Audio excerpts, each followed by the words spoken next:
औरत का शौहर के स्पर्म और डोनर एग के साथ बच्चे पैदा करना, ये बड़ा अजीब सा मसला है, लेकिन बहुत ज्यादा पूछा जाता है। मैं अपने शौहर की दूसरी ज़ौजा हूँ। मेरे शौहर के माशाअल्लाह 3 बेटे हैं। बड़े बेटे की शादी भी हो गई है। मेरी अपनी शादी बहुत ज्यादा लेट हुई है। मेरी उम्र 48 साल है। पिछले साल मेरी शादी हुई है। अब उम्र ज्यादा होने की वजह से डॉक्टर कहते हैं कि आपके औलाद नहीं हो सकती। टेस्ट ट्यूब बेबी के लिए भी कोशिश कर रही हूँ, लेकिन वहां भी मेरे अपने एग के साथ चांस सिर्फ 1% है। डॉक्टर कहते हैं कि आपको अगर बच्चा चाहिए तो अपने शौहर के स्पर्म के साथ डोनर एग का इस्तेमाल करें। तो क्या ये काम कर सकते हैं कि मेरे शौहर का स्पर्म हो और कोई और डोनर एग इस्तेमाल कर लें?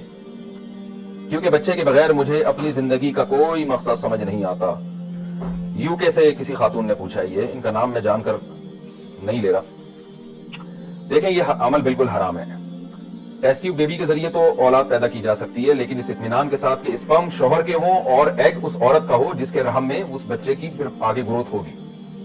लेकिन एग किसी और खातून का हो, रहम पेट किसी और का हो, ये बिल्कुल हराम और नाजायज है। क्योंकि जैसे बाप के नसब की हिफाजत जरूरी है, माँ के नसब की हिफाजत भी इस्लाम में बिल्कुल इसी तरह जरूरी है। तो शदीद मजबूरी में टेस्ट ट्यूब बेबी का सहारा लिया जा सकता है, क्योंकि उसमें कोई थर्ड पार्टी यूज नहीं हो रही। ना किसी और औरत के एग इस्तेमाल हो रहे हैं, ना किसी और मर्द का स्पर्म इस्तेमाल हो रहा है। स्पर्म भी शौहर के और एग भी वाइफ का इस्तेमाल हो रहा है। तो उसमें नसब में किसी किस्म का कोई खलल नहीं होता। लेकिन अगर इसमें कोई तीसरी औरत आ जाती है या कोई मर्द आ जाता है, तो मर्द के आने से तो जाहिर है बाप ही चेंज हो जाएगा, तो बिल्कुल ही हराम है। और दूसरी औरत के आने से यह होगा कि एग जब किसी और खातून के होंगे और वो फिर बाद में इस खातून के रहम में बच्चा रख के उसकी तामीर होगी, तो जो माँ का उनसर है ना, माँ, कुरान मजीद ने जो माँ का हक बताया है वो 3 वजह से बताया। हमलतहु उम्मुहु कुरहन व वज़अतहु कुरहा, कि हमल भी वही करती है और तकलीफ से वो जनती है। व हमलुहु व फिसालुहु 30 शहरा, और फिर उसको दूध पिलाती है और गोद में उठाती है।